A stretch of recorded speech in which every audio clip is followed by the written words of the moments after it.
Alright, so match 5. We're on the play this time. And this hand is keepable. Not spectacular, but if we're against a deck that plays a creature on the first or second turn, we can strike it and then untap and Captain Land Storm and get some stuff going. And then hopefully draw some stuff other than lands. We have all our colors, so we certainly keep this. And alright, so it looks like we're up against Mardu Vehicles, aggressive deck. I will just take this damage in case they play something better. They don't. So we'll just go ahead and kill it in the end step. Then on plan, Land Storm, attack, get a treasure. Alright, Caravan, sweet. Attack, just take the damage. Play Hazaret post combat. They play Chandra, get some mana, and disintegrate our Land Storm. Alright, we're going to play our land, we're going to play our creature, and then we're going to discard. So the reason we did that, similar to the play in the previous match, or in one of our past matches against Blue-Black Control, where we want to just hold the Lightning Strike in hand. So this extra treasure isn't going to be especially useful to us since we have 5 lands out already. So we can basically cast anything we want. We'd rather just hold Lightning Strike in hand. Because they are a creature deck, they have creatures, and this Lightning Strike is probably going to kill a creature this game. So might as well just empty our hand by discarding a card. So we just ping the opponent, play a creature, and then we're going to attack Chandra for 5 with the Hazaret, because it's at 5 loyalty. And then we still have our Lightning Strike in hand. So I thought the play was pretty straightforward, but I just wanted to walk you through it. All right, there's a Motorist, rum. Disintegrates, kills our other creature. Probably a smart idea. We're going to kill your creature. We're going to attack. We're going to keep cast out in hand. And oh, look at that. Perfect target for cast out. We're going to go ahead and do that on the end step. And on tap, attack you down to 4. We have a card in hand we can pitch to you. Got to draw an answer to Hazaret, and you do not. And you can see it. So we're basically just going to throw our territory at them with Hazaret, put them to 2, untap, draw a card, and they're just dead because we could throw that at them. So that game went pretty swimmingly. We cast Lightning Strike on their Toolcraft Exemplar, then we played our own threats. They tried to disintegrate our threats. They played Chandra, we killed it with Hazaret. They played Hazaret, we took it away with Cast Out. And that's one of the advantages of playing our deck over Mardu Vehicles, is that we can afford to play more removal spells. So they're playing vehicles and they have to play a bunch of creatures to crew the vehicles, and so then that doesn't leave a lot of space for removal spells. Whereas we just have creatures and removal spells. So we don't have that intermediate vehicles, which are kind of do-nothings when, like this Caravan. What's the Caravan doing? It's just like, great, it didn't really do anything this game. Dealt us some damage with the disintegrations. Great. Okay, so we killed you when we're at 13 instead of 19. Big deal. Whereas with us, we had the extra removal spell. So we cast out on your Hazaret, and you just cast a Caravan on a Hazaret, and we beat you because we cast out your Hazaret and killed you with our Hazaret. So that was basically a lot of people are like, well, why are you playing, or you might be thinking, well, why are you playing Mardu humans instead of Mardu vehicles? Well, one of the reasons is because, well, it's the better deck. And even though Mardu Vehicles is like the more legitimate contender or whatever right now, I think that I'm onto something here as far as the better Mardu strategy.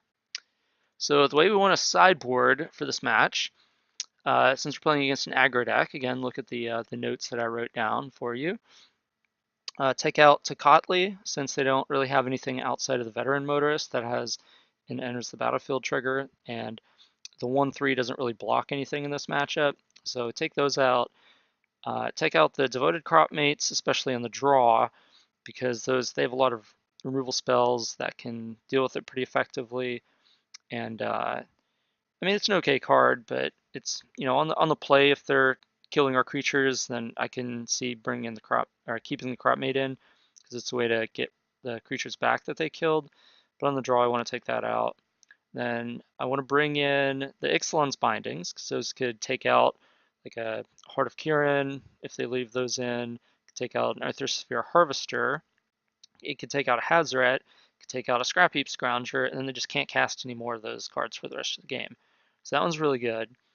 Magna Spray is good, mostly because it can kill a lot of their creatures, like a turn 1 Toolcraft. It can exile a Scrap Heap Scrounger. It can efficiently kill off a Veteran Motorist, things like that. A Braid can kill a vehicle or most of their creatures in their deck outside of Hazoret, so that comes in. And then I bring in a Harsh Mentor in case they're trying to crew vehicles and such. It's just a little bit better creature than Tocatli. And I took out a Metallic Mimic for a Chandra's defeat because I assume that they might bring in Glorybringer, and then they also have killing Chandra is a good target with defeat. And then they also do have targets like Motorist, so I think it's worthwhile to bring in the one defeat there as well. So we're on the draw. We did draw our Chandra's defeat.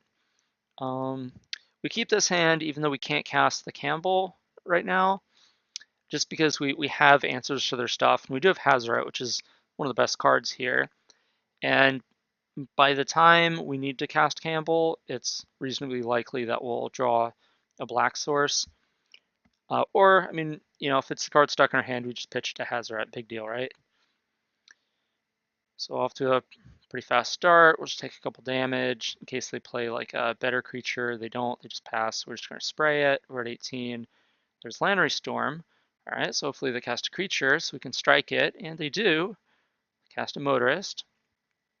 We could defeat it, but I think I'd rather hold the defeat for like the Chandra and Glorybringer.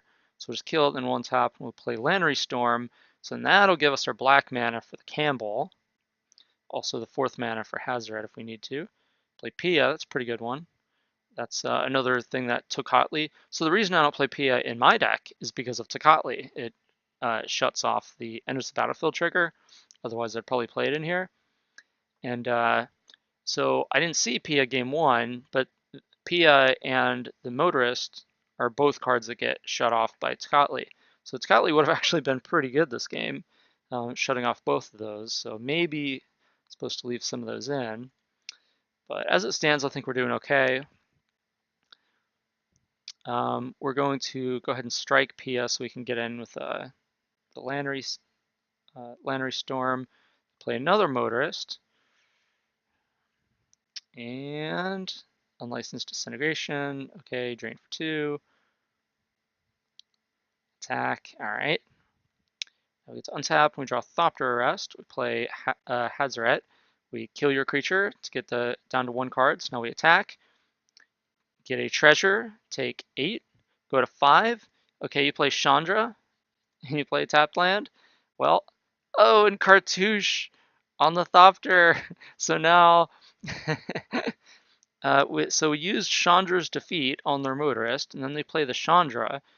Fortunately, then their plan to stay alive is basically put Cartouche, which I guess is their sideboard plan against mono red, and they just figure we're like close enough to mono red, but we're a bigger deck. Cartouche is pretty reasonable against us. We have the Mimic and like the Glory Bond Initiate and stuff. So they Cartouche to try to stay alive so they can chomp block Hazoret, gain some life, and not die. But how's this for a flavor victory? Thopter Arrest, targeting your Thopter token for the win.